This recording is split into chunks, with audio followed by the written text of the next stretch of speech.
Hi, my name is Mike Fallat, and I own two different companies. One is a book publishing company, and another one is a lead generation company for home service businesses. And you are listening to the Head Smack podcast.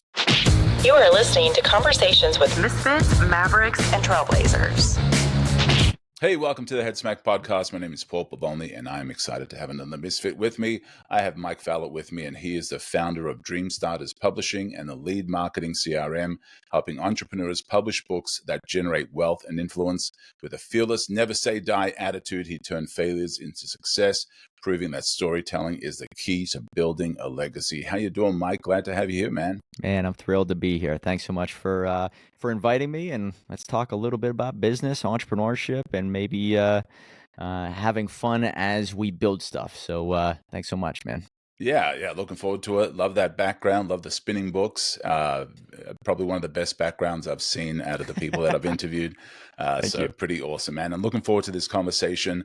I think we're going to have a lot of value for entrepreneurs, those that are interested in publishing, and those that are interested in growth. So I think they're going to get a lot of head smacks along the way, and I appreciate you doing this. So usually I like to start kind of knowing a little bit more about you and you sharing that with the audience. And so I like to start with origin stories. And so you can go as far back as will be relevant. But tell me the Mike story. How did all this start? Well, I'll go back to, I guess, 10th grade, whenever I started to put together maybe a plan of attack when I was about, when I was planning on graduating high school. I was putting together a report on Navy SEALs. And I was so excited to write about Navy SEALs. I'm like, this is what I want to do. Since I'm a shorter guy, how am I going to get girls? Let me become a Navy SEAL. That's what's going to work, right? And my dad was Navy. He did a couple things that are really cool in the Navy back in the day. And so I was like, I'm going to follow in my dad's footsteps and become a Navy SEAL. He wasn't a Navy SEAL, but I would join the Navy to become a SEAL. And so I'm putting together this report, and right around that exact same time, I'm going out to get my first job. So here I am with my mindset on joining the Navy. And I got my first job at this convenience store down the road from me. And that's when I met the first millionaire that I ever met in my life. Like, he was official. Like, this guy was a millionaire. Yeah. I'm like, oh my God, he drove the fancy cars, dated the pretty girls, had all kinds of cool stuff. Wait a second, maybe I don't want to do this Navy thing, right? Maybe I want to become this thing called an entrepreneur. It's the first time I ever heard what that exactly was. So he took me under his wing. He started to kind of give me a uh, little bit of education on what it was like to get your finances in order. And the way I caught his attention was I didn't cash my paychecks. I mean, for 6 months, technically, I didn't cash my paychecks. And because if I didn't have the money, I wouldn't spend it. And so he came to me and he said, "Are you the guy that is not cashing his paychecks?" I'm like, "Yeah." He's like, "Do you realize how much that's throwing off our books? You better cash those damn paychecks." And I'm like, "Oh, okay." He goes, "Why aren't you? You're a 16-year-old kid. Why aren't you cashing your paycheck?" And I'm like, "If I don't have it, I won't spend it. That's my way of saving my money." And he goes, "Okay, let me start teaching you about investing and all that." So Yeah. that's whenever he took a liking to me, and gave me the Kiplinger's magazine, showed me a little bit about stocks and all that. So I worked for him for 2 years, and he said, "What are you going to do when you graduate from high school?" Well, I was going to do, Pitt or La Roche College. He goes, "No, you want to go to Duquesne University. That's what I recommend." I'm like, "I don't have the money for that." "You'll get in, you'll get the money. Don't worry." So I got into Duquesne University, and he's like, "You should take finance." I'm like, "No, I love marketing." He goes, "You can always get a marketing degree. Finance is where you want to go." So I kind of listened to this guy. And while Yeah. I'm in school, I'm still working for him. I'm learning from him. I just saw how people treated him. He was just very assertive. And right around my junior or senior year of college, he gives me a book called Rich Dad Poor Dad. So you talk about defining moments. It's meeting this guy, but also him giving me Rich Dad Poor Dad. And Yeah. that's when it Yeah. hit me. When I graduate from college, I am into real estate. I want to start my own business. I want to get on the right side of the quadrant, if you guys are familiar with that book. Yeah. And I knew my next step: become a real estate agent, start investing in property. And I started investing right out of 22, 23 years old, bought my first 4 unit building because of this guy. I left that job. I was off on my own. And that's when I got cocky. Okay, I bought this first business. Here I am as a landlord, What do I do next? You know what? My heart is in startups. So Yeah. I started 4 different businesses back to back to back, and they Wow. were all major failures, right? So buying real estate's one thing, but starting a business from the ground up, totally different game. Right. So I Right. started this business, failed, next business failed, next business failed, next business failed. Here I am, desperate, in severe debt. I had to take a corporate job to save my ass at the time. And I said, what the hell? Why would these businesses fail? I thought I could make money as this entrepreneur. Why don't I try one more time at a business that's very easy to build? A Yeah. direct to home dog product service, because I love dogs. Yeah. Yeah. And I started to go to dog shows and pet expos. And here I am selling these delivery boxes for your dog. And I started making money. Brought my guitar, I'm singing, and it works. I am telling you, Paul, people started to see me as a success because they saw me at these events. I'm making money. And the way that I look at a successful business is if you're making more money than you're spending, to me, that's a success. I Yeah. would say that I probably would only make about $40,000 in a year if I stayed at that. But here I Yeah. am making money rather than losing money. And individuals came out of the woodwork asking me, how did you do this? What would you do when it comes to an LLC? What do you do about branding? And that's when the idea hit me. Why don't I write this down on what made this successful as compared to the first 4 businesses that were major failures? Simplicity, demand, having vision, right? Yeah. Understanding the business in totality. Put that in a book as if I would give my former self. And that's when I put it up on Amazon and turned it into an Amazon bestseller. The girl Wow. who I was dating at the time was an editor. She helped me put it together. I talked to a guy in Pittsburgh, Pennsylvania, where I'm located, on how to become a bestseller. I did it. And when I became a bestseller, that's whenever it hit me. Oh my God, I have this new accolade. It's going to change my life. Yeah. And if I use it properly, I'll get speaking gigs, I'll get attention online, which I did, and I will start to really build my personal brand, which is exactly what happened. And I thought I would help people start businesses. Turns out when you write a book and you're very vocal about it, individuals all over the United States will ask you, how did you do that? And that's when the other light bulb went on. And I said, why don't I just do it for you? I'll Yeah. interview you. I'll write it up for you. Let's turn you into a bestseller. And that's when the idea of Dream Starters Publishing hit me.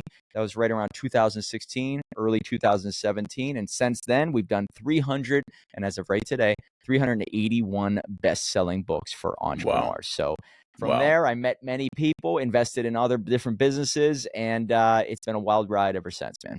So the learning from uh, that you got for doing the dog product stuff, where did you learn?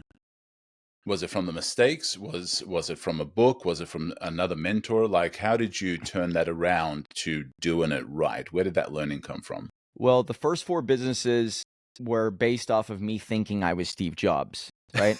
All right, how do I just build a business that I truly don't understand but sounds really sexy? I was into data, analytics, big events company or events and entertainment company, things that are really pricey, expensive, time consuming, but takes a lot of time. So I thought I was trying to build businesses that were very sexy, right? On Yeah. paper and to Yeah. the average person. Like you would walk into a bar to try to impress a girl and you say, "Oh, I get this data and analytics company." And it didn't make any money because it was so hard to sell. And when you're a startup entrepreneur, you really need to boil everything down to a sentence. And does that sentence add value to somebody out there? And are they willing to pay you money right then and there? And, Yeah. and and I realized for the first 4 businesses, everything was complicated. It took time to understand. But the 5th business, direct to home dog product service known as Doggy Surprise, which was basically a monthly delivery for your dog, right? Yeah. Do you want Yeah. that? Yeah. Yes or no? $30, right? Right. Right. Right. Yeah. Yes or no. And not only was it yes, and it's inexpensive, but it was something that people value not just once, but monthly. So it taught me about recurring revenue. And I think it was really just trial and error. But when you go into too many different directions or try to be something that you're not, you really have to humble yourself, break it down and say, okay, even though it doesn't sound that sexy, let me make sure that I'm of service to those Yeah. around me. If I could add value to somebody who's around me, they're willing to pay me for it. So forget about all the hoopla. Make money by being of service. Just like Jim Rohn said, be of service to the many, for service to the many leads to greatness. Don't think money first. Think how could I add value and how could I serve you? The money will come. Nice, nice. So where did that model come from for the home delivery? Was like Dollar Shave Club? Like what inspired that monthly delivery model for you? You know what? I think I saw it from a few different businesses, and I was starting to put it together. And then I did see BarkBox. It wasn't. I don't know if it was BarkBox that I saw first, but when I saw BarkBox do it, I was like, "Oh my god, I could do this!" But Yeah, I could do it a little bit bigger. Not bigger as in like I can reach more people. Maybe I can make it a much bigger box for $100 or 500, or only do it for special occasions. yeah, So I started to see how I could be a little bit different, have a competitive advantage, and be more local. It's kind of weird to say this, but I focused on Pittsburgh, and I think that gave me an advantage over certain BarkBox customers or BarkBox marketing. yeah, I yeah. was able to say, "I'm from Pittsburgh, down the road. We bring everything in Pittsburgh, and we can send it to you." So that was another way of having a competitive advantage over a BarkBox company that was national. There was no tie to it locally. Yeah, yeah, that's awesome. And so, how long did you continue doing that after you wrote the book? I didn't do it for much longer. I would probably say for 4 months afterwards because individuals were willing to pay me, and this is crazy at the time, but it was $2,000 to write their book. I would Wow. interview them for 3 hours. I would hear everything through a Skype, I think it was at the time, and then we eventually transferred to Zoom. Yeah. But I would listen to their story. I would ask them questions, hit stop, and then write for 30 days. Hand it to the girl I was dating. She would edit it. I would do cover designs. I would say, "What do you think about this?" And they would say, "Yes, no." I would fix it up. And I wrote probably the first 20 books. Um, Wow. and so you get very good at, uh, I guess you could say, clarifying someone else's message. Right. And then you realize maybe I'm great at sales and marketing and, just having a great conversation. I guarantee there's somebody out there who can write way better than me. Yeah. And so that's when I started looking on Upwork and a couple other places to find a writer. I found 3 writers, 2 of them worked out, and we started to grow from there. Wow. And so, had you ever written a book before that, or where did the writing skill come from? Like, where did? Ooh, that's a great question. Yeah, so what's this sounds crazy too now that you bring this up. While I was starting those first 4 businesses, I think one of the reasons why I did it was to impress a girl. I think everybody That's how does. most stories start, right? Yeah, so the girl that I lost out in college, she was this English major, and I thought, "You know what? She's still connected with me on LinkedIn. Why don't I write these books or write these blogs online to explain what I'm doing and how I'm doing it and how far we're taking these business ideas?" So Yeah. I started writing blogs almost every single day, outlining what we were doing and how we were doing it. Now, we weren't making money, but it was really exciting. I was getting interns from Duquesne and Pitt. I don't know if you're familiar with Pittsburgh, but there's a couple colleges really close to each other. And I got like 40 interns. If you know the Wow. right people, you can get interns for your company and then you don't have to pay them at all. So I had 40 interns working for me. There's no money coming 40? in. Yeah, Wow. 40. So it taught me a little bit about leadership, and I sucked at it. So I was writing these blogs day in and day out, posting it on LinkedIn. And I'm telling you, it's funny. I was working at a gym in the morning. So 5 a.m. to 9 a.m., I would work at a gym. And from 5 to 7, nobody's coming in. So I would have time to just clarify Yeah. what I was doing and how I was doing it, put it down in a blog and share it on LinkedIn. So it did get me to fall in love with writing, but I Yeah. realized Yeah. the intangibles of writing, of how much it does for you as a communicator. You're able to Yeah. articulate your thoughts, and if you could do that, you could lead people much easier. So I saw the benefits, and I thought it was helping out with the girl on the front line. Turns out, are you ready for this little caveat here? She wasn't. She was not reading these at all, but it Oh, got wow. me to a point where I was writing enough that's whenever I put out my one of my first successful business hit the ground. I was like, why don't I write a book on this? It was so easy to take a bunch of those blogs, Right. simplify it, Right. and that's when I caught the eye of the girl that I was trying to impress back in the day. So it turns out the editor was the girl that I was trying to impress. And so, guys, if you want to get the girl, I don't know if it's start a business or write, but maybe the combination of those two will Yeah. do it for you. Yeah, and those are a lot healthier ways to get the girl than what some people do. So, Yeah, yeah, for sure. And so those interns, those 40 interns, were they working for the dog monthly dog product? No, Okay. it was when it was the dog business, it was just me. So breaking everything, I mean, it humbled me because here I am having 40 interns, running these data and analytics events company. It was basically a rewards program. If you shopped around at different local businesses, you're able to get points that you could use on this website that will get gift cards for the businesses. And we were able to get the data and then sell the ads to them. It was just so complicated. And it sounded really cool, just no money Yeah. coming in. And I'm telling Yeah. you, no matter how cool your business is, if you're not making any money, nobody cares. That's it. And so for that first book, maybe I missed it, but what inspired you to collect all those blogs and put them into a book? So I got a lot of questions from people. Questions, okay. Yeah, and I think I was smart enough to know that I could put a book out and it will change my identity. And if I could become a best-selling author, because I think I heard about this, it's just a game, right? It's all leverage, positioning, and Yeah. timing. Anybody can become a best-selling author. Anybody can be a number one rated podcast in a certain category.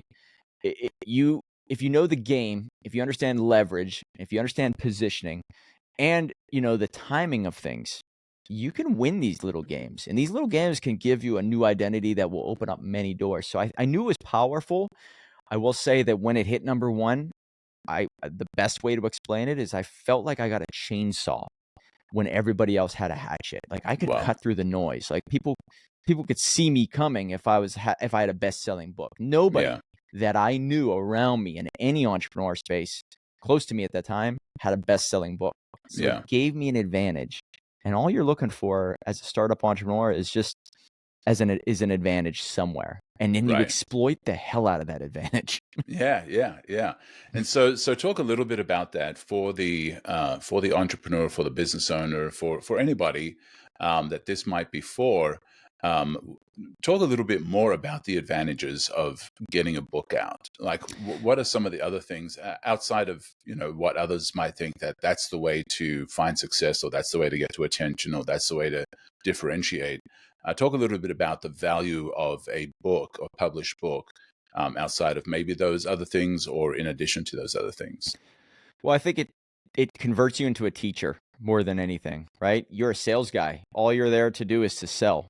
Well, turns out if you educate and if you teach, you are now adding value. And when you give enough value, people look at you in a different light and they say, you know what? This person has already given me so much. I'm willing to now give up a resource. Other than time, I'll give up my money to either be close to them, hire them, or partner with them to some degree. So it turns you into a teacher. But I would say the number one thing it does is it gives you authority, right? When you think of all the people who are experts in their field, there is one characteristic they all have. Most of them, I would say most, not all, most have a book, right? So you want authority. When you walk into a room or on stage or on a podcast or a sales call, or in your team meetings, you want authority. You don't want to walk in and say something and nobody take notice of it, right? So in order for you to boost your authority, you could do that many different ways. But the root word for authority is author. Makes so much sense. So when you have a book, you boost your authority. And then what you can do with that is you basically give a glimpse behind the curtain. And so let's say you give value. I talked about being a teacher. Here are 10 steps on how to get in the best shape of your life. 5 ways to make money today. Here's how to generate leads. Here's how to grow a business. Nobody cares about you, okay, until you help them with their life. So you become a teacher. Give value, right? Yeah. You also boost your authority by having something that most people do not have. Most people want to have a book someday, right? That's a legacy piece. You're accomplishing something that they want to accomplish. And then the other piece of it is you peel back the curtain and you show who you are as a person. And here's the phrase that I live by. Nobody cares about you until you help them with their life, but nobody trusts you until they know your backstory. So it gives you a reason to become a storyteller.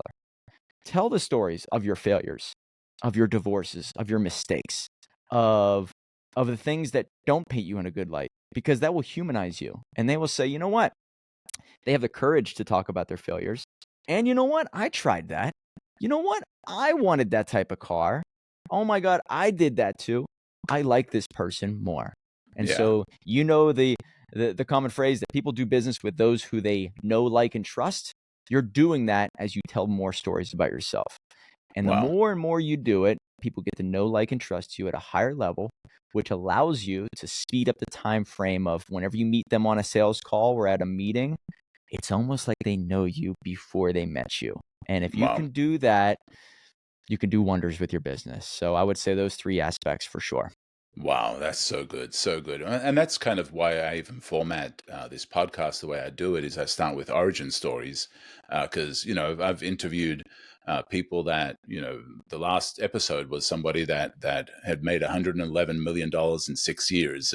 And then I interviewed somebody that made 57 million from one webinar. And you hear those stories and it's like, man, that's so unattainable. But when you hear their backstory, when you hear their origin story, it just makes it so much more doable. It makes it so much more, okay, they wrestle with the same things I'm wrestling right now. Now, I haven't made that, but they were at a place that I'm at right now. So, it gives people hope and lets them kind of see that backstory and allows them to see, well, I can, maybe I'll reach what they reach. Maybe I'll surpass them. Maybe I'll get half or a quarter of that, but at least I kind of know where they're coming from. So I love that you shared that about being an author and writing a book is some of that backstory makes a difference. Yeah, I think a lot of people say to themselves, nobody cares about who I am or where I come from. That's not true, right? If I'm going to do business with someone, even if it's at a low level, let's just say it's $100 or $1,000. The older I get, the more I feel like money is just a representation of energy. And I want to give my energy to people that I share common values with. Yeah. And I think that that's why, people do their brand and their personal brand, especially a disservice to not talk about certain things that are extremely important to them. I mean, I talk about my Christianity. I talk about politics and how I'm a Trump guy.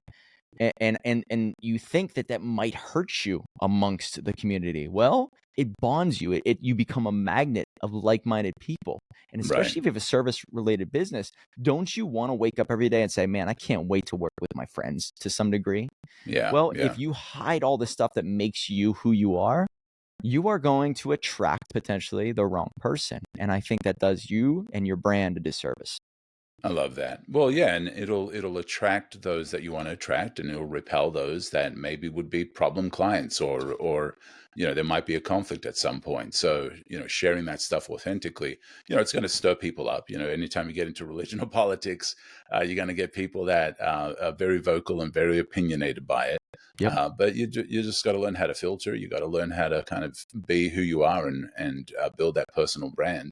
And so for somebody that is like, okay, I want to write a best-selling book. That's the next thing I know. And actually, I do want to write a book based on this podcast. Is I want to take all the interviews and put it into a book and call it the Head Smack book, Conversations with Misfits. So that is one of my goals for this year is to do that. And so, so for somebody that's wanting to start a book, first of all, let's filter it a little bit. Who shouldn't write a book? That's a good question.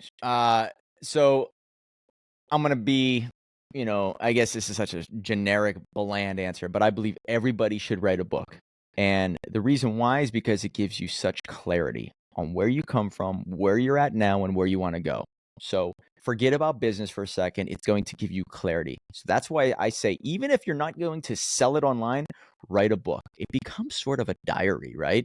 But what you're doing is providing a glimpse of your life and seeing if it's, number one, entertaining, if it's valuable to your former self, right? That's another way I gauge success is, have you learned enough that right now, if you went back to 1990, 1995, 2000, whatever, like I always have Back to the Future stuff within my brand because it does make so much sense. If you got in that DeLorean and went back 10, 20, 30 years and gave yourself, your former self, a recipe for success, will that recipe really speed up that time frame of success? And will it get them on the right track?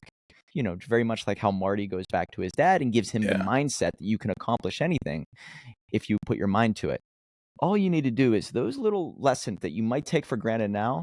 If you think, oh my God, if it's valuable to my former self, I know for sure it can be valuable to someone out there right now? If Yeah. you can answer that question, you should write a book. So to kind of jump off of that and go into the direction, if you're a business owner, 100%, and here's why. You want to lead with value. Very much like Gary Vee, even though I'm not the biggest Gary Vee fan, he does nail it with the give, and then ask. The jab, jab, jab, and then the right hook. Yeah. You could walk up to people. You could have it on your Facebook page. You can have it as a promotion. If you sign up for a call, I'll give you a free copy of my book. It's the give.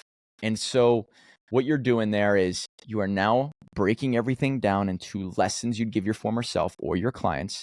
You're articulating the stories that taught you that lesson, that gives you clarity, which allows you to become a better communicator on stage or on a podcast. And then you are really thinking through that avatar. Who is the perfect reader? And what's really cool about this is that it makes you a better marketer. Who is the perfect reader? Who is going to pick this book up and gain value from it? And if you can connect those dots and you put this book out there, anybody who reads that book is going to be in line to maybe watch that course, sign up for a consultation, or invite you to their event for you to speak at their event. So think about how it's a daisy chain.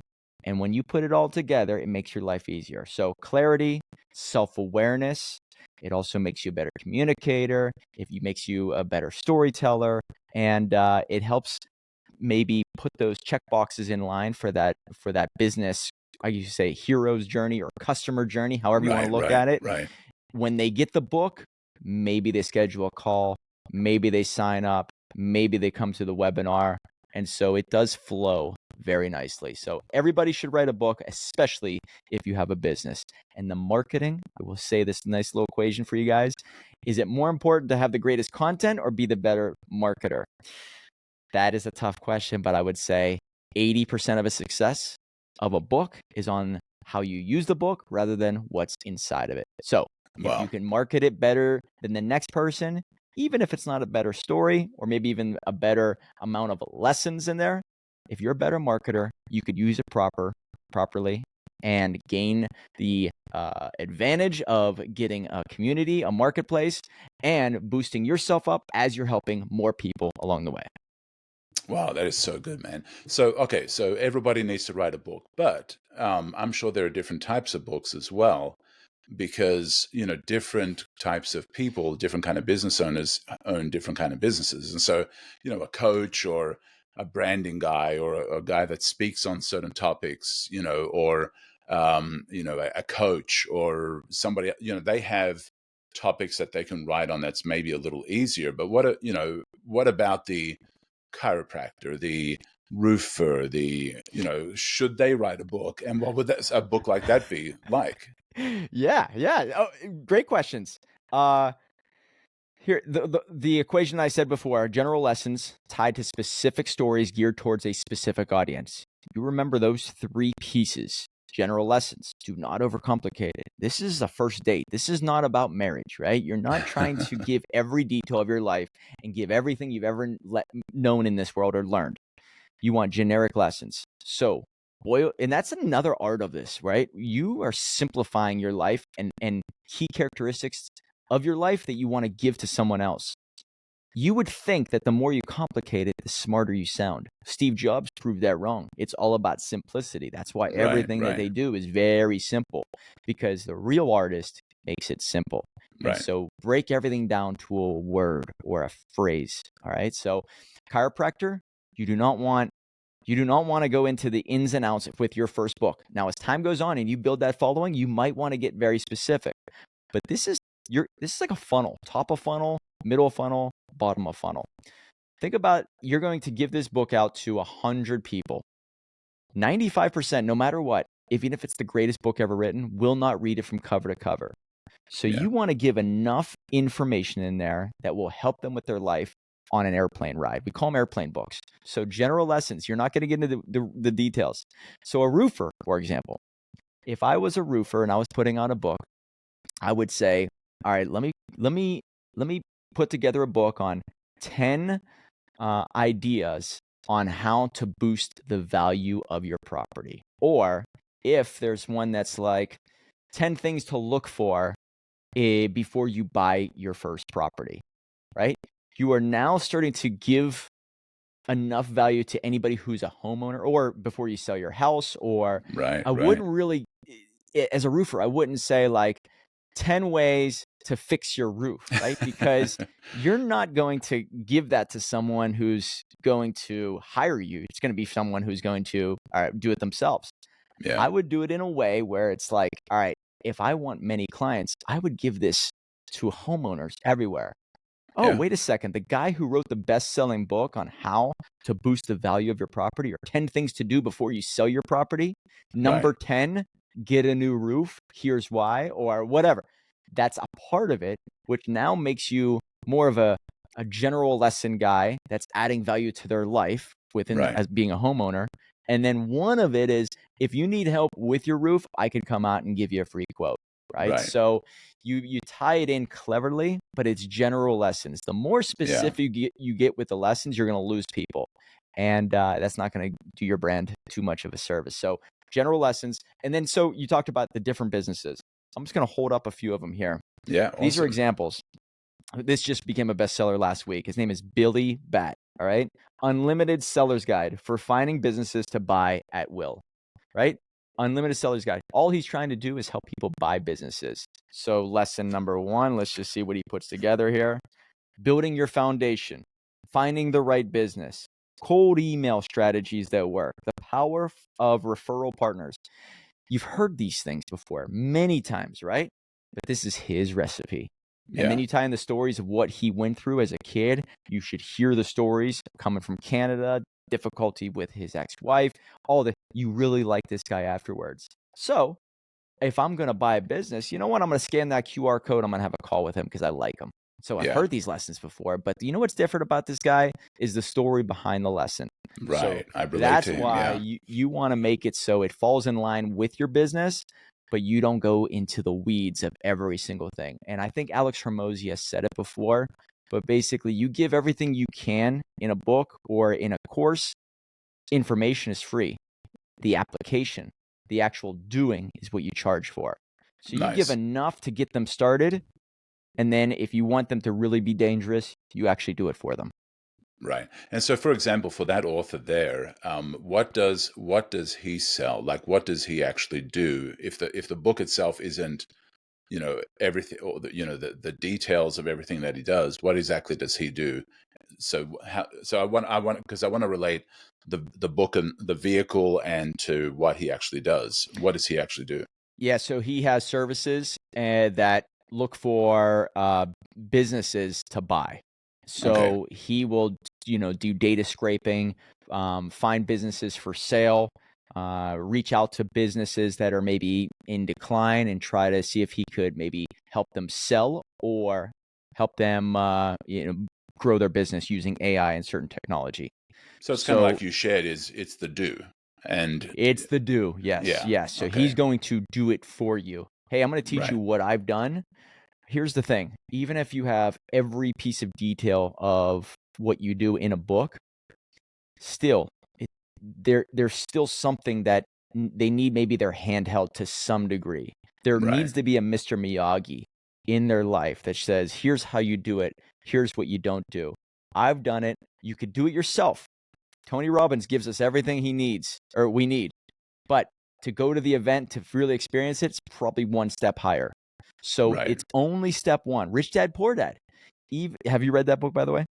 I have it. I haven't finished it yet. Oh my God, it's one of the greatest books of all time.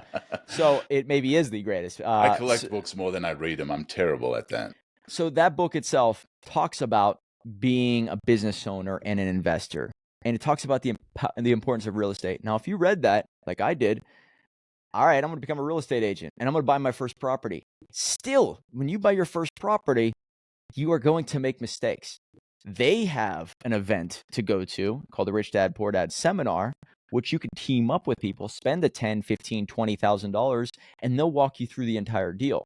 So Yeah. the book is sort of like, here's my flag. Are you in for this area or not? Oh, you know what? You got enough to get started, but not to be dangerous. Come to this event and we will coach you through it for your first, second, third properties, and then you're off on your own. So that's what I recommend. Even like this guy right here, Built to Win, Tim Lyons. He owns multiple gyms. He helps people grow gyms. everything that he teaches people is in one of his 3 books that we worked with him on.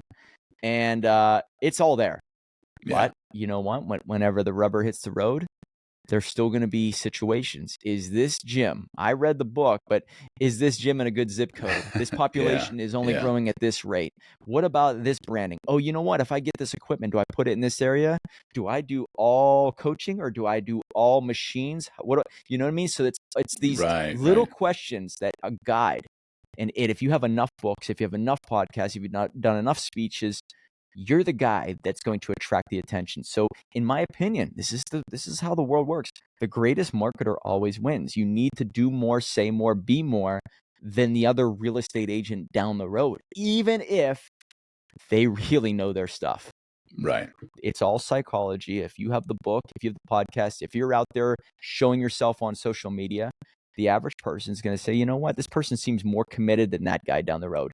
Even though that guy's been doing it for 60 years, I just don't see his stuff.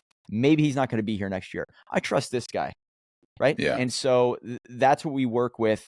That's what we help people maybe build that stepping stone from book to how to use it as a growing business addition, if that makes sense. Yeah. Well, and as you were saying, I know the quote. I don't know who originated the quote, but it's not the best who wins, it's the best known who wins. That's a good point. You know, and to be the best known is, you know, as you have shared, one of the ways to do that is to do it through a book, is, you know, to get out there and start getting exposure through publishing a book. And so some of the things that you shared, I want to kind of tag onto and also get a little maybe more elaboration, because, you know, somebody might push back and say, you know, I don't want to put everything I know into a book, because then will people still contact me if I've given them everything? And you already shared that they still do. You know, every author still gets booked to go to speaking events and paid lots and lots of money for it to basically say what's in the book. You know, right?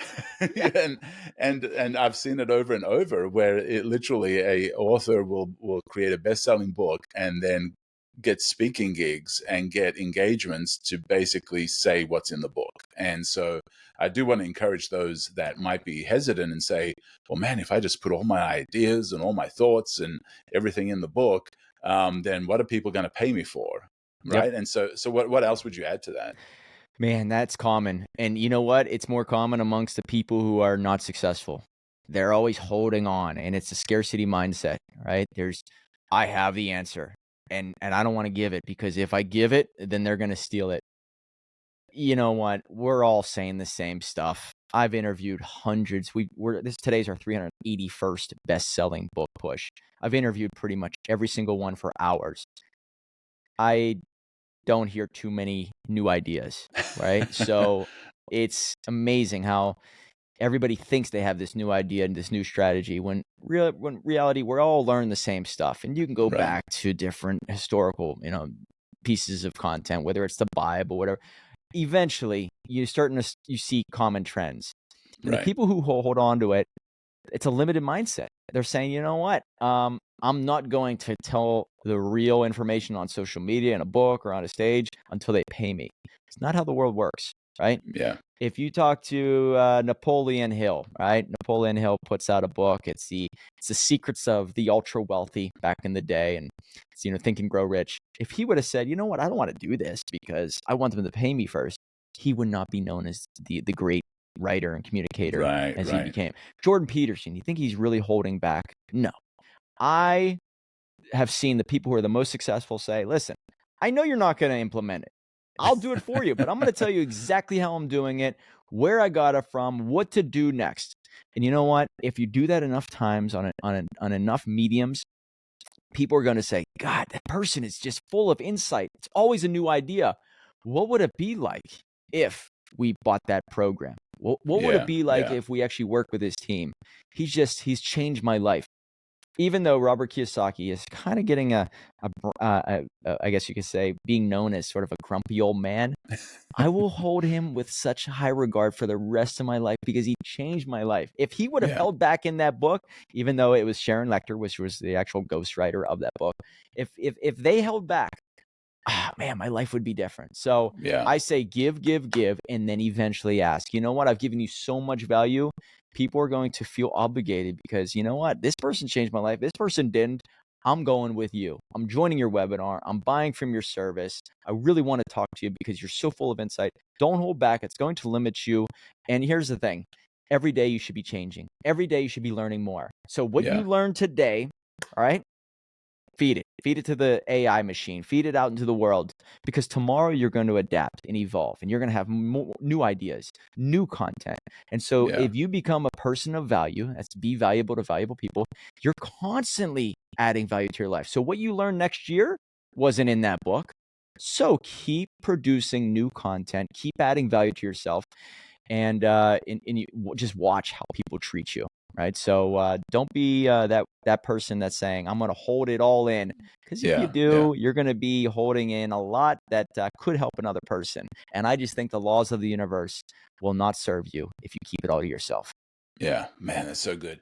All right, so I'm going to make another assumption, and I do want you to share maybe the real assumptions or pushback or resistance that you've seen people have. But would another resistance be that, do you know what? I have not made that first 100 million. I have not achieved this level of achievement that makes me worthy of writing a book.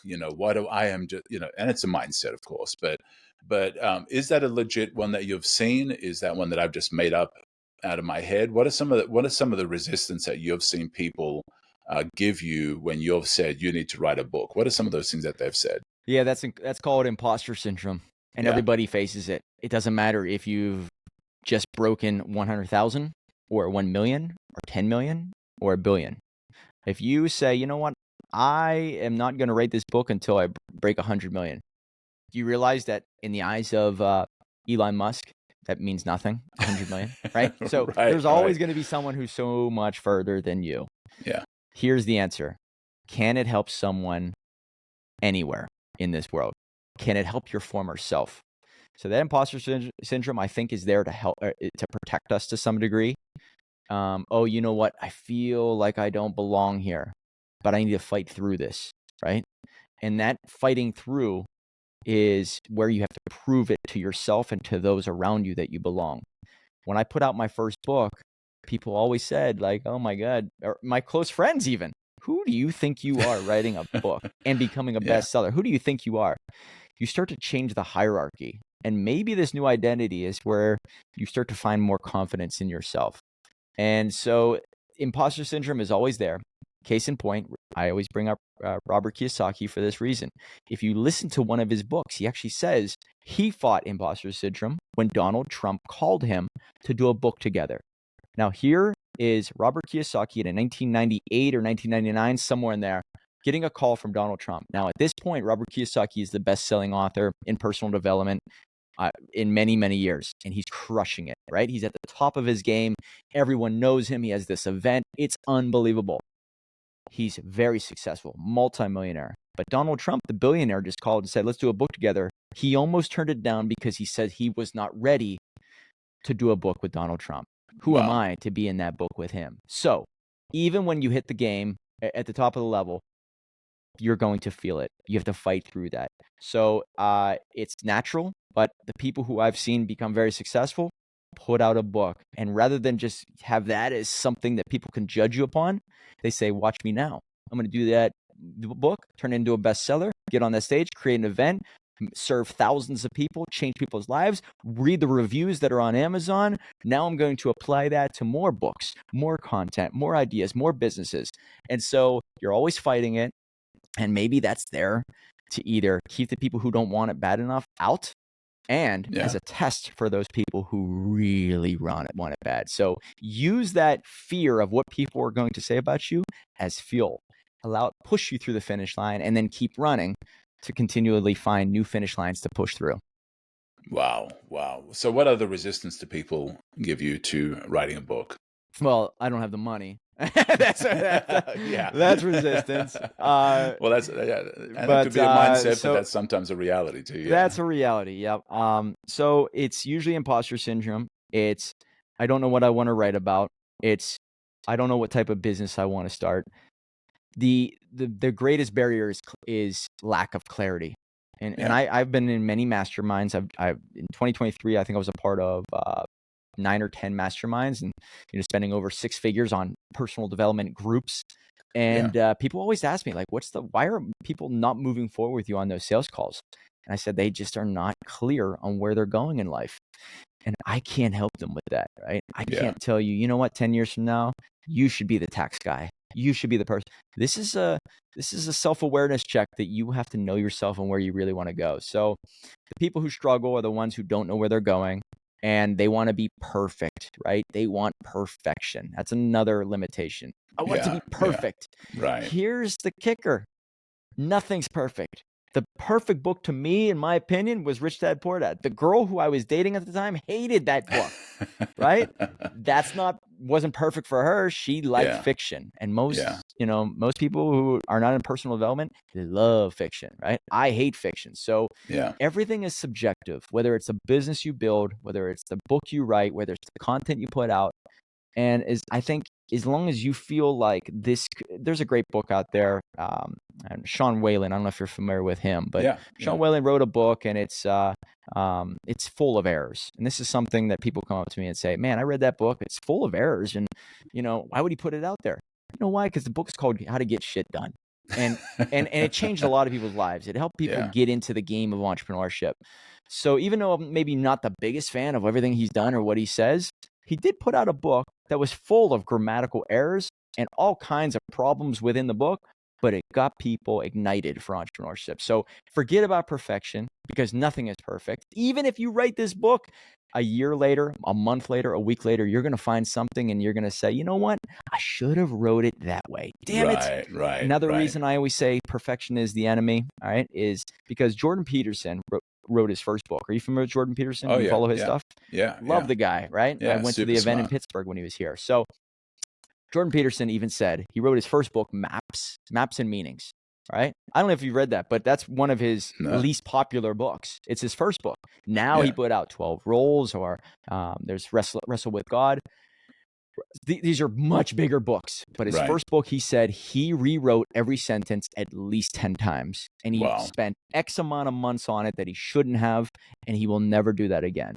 So trying to be perfect is going to limit your success and really make it a marathon when it can be a sprint, and probably, kind of hurts your chances of success in general. So I say get things done as fast as possible, and then refine as time goes on with your new content, with your new ideas, because repetition is what creates greatness, in my opinion. So get a book done, find your weaknesses, don't worry about being perfect, fight through that imposter syndrome, be of value to those around you, tell stories that are meaningful to you so you can give a glimpse of who you are as a person, and then start to identify who this book or this content can really help. And if you do that enough times, you're going to get very good at it. Wow, that's so good. So, we're quickly running out of time here, and I have a dozen more questions, but we can always do it again. This has been awesome, man.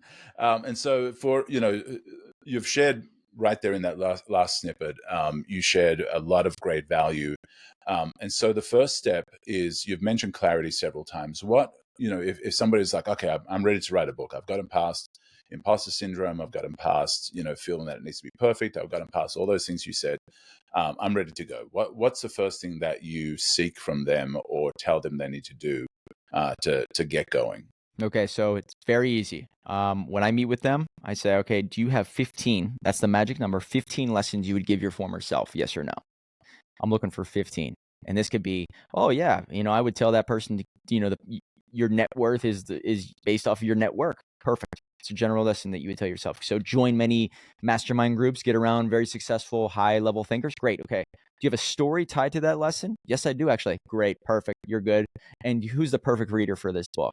Most likely an entrepreneur, maybe 25 to 35, who is in a home service business. Oh, perfect. Done. So now you got lesson, story, target audience. You do that 15 times, and then you would say, okay, if this is something that's really important for me to know, but also for yourself, how will you use this book when it's done? That's all that really matters. When this book is done, what's your next chess move? Are you going to send it out to podcasters to get on podcasts? And if those listeners like you, will they go to your website to schedule a call with you or even buy the book itself? Yeah, you know what? That's the next step. Perfect. Now you have the next chess move, which I'm going to help you bridge that together through the book and also in the marketing. Title of the book, subtitle, forget about that stuff until the book is written. Use AI. Use AI for all it's worth and maybe help you put together the title and the subtitle when it's written. And we are using AI to a high degree now, and it's changing the game. So title and subtitle comes after it's written. And then you put together a cover design. Whenever we do the official book writing process, we base it off of the title and subtitle that most likely AI will give us. Cover designs are very easy. If you use programs, whether it's 99 Designs or Upwork or some other programs, you could find great designers.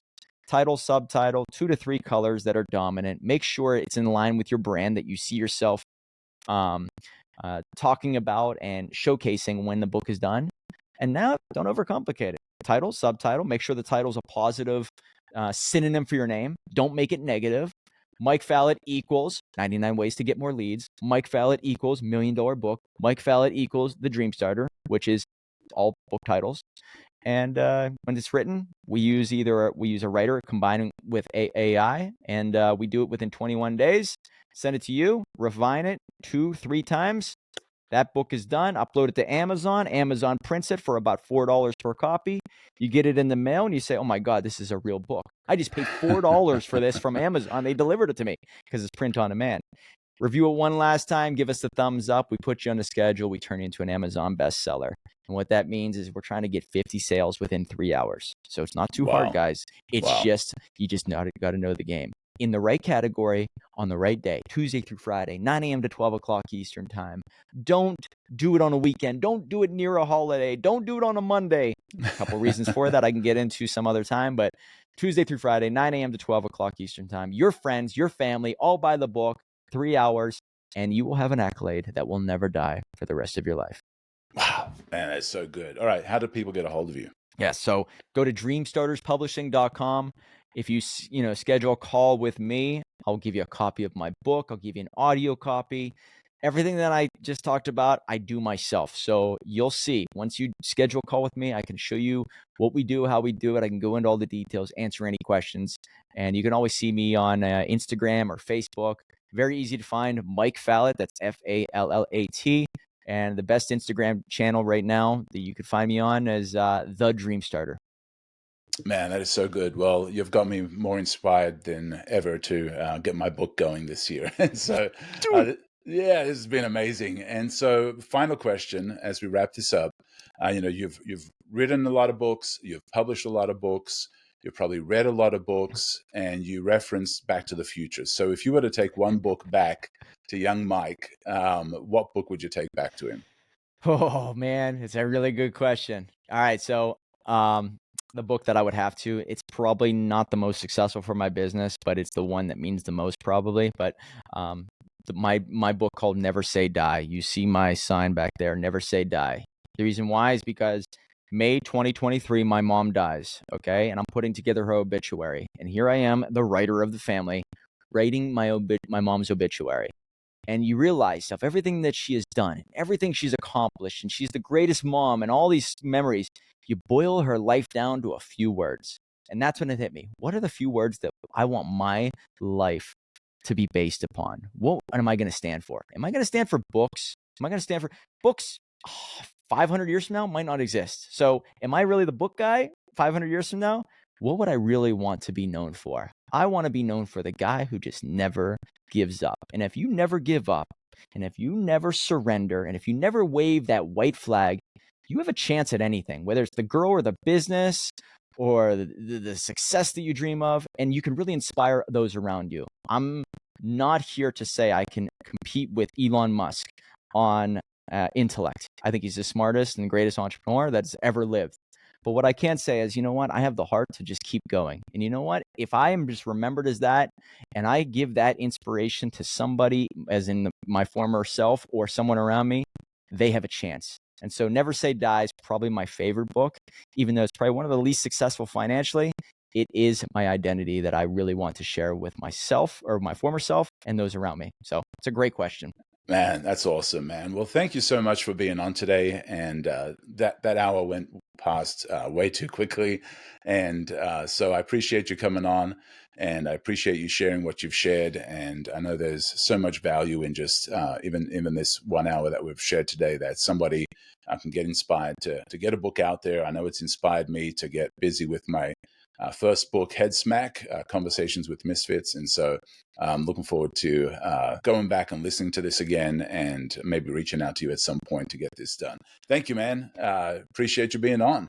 Well, it was an honor. I love talking with you. Anytime I hear the word misfit, I'm in. So anytime you want me back on, I'd love to be here. So yeah, you're doing awesome stuff. I love the podcast and the direction. So anytime, any place, man. All right. Thanks, Mike. Have a good one. You are listening to Conversations with Misfits, Mavericks, and Trailblazers.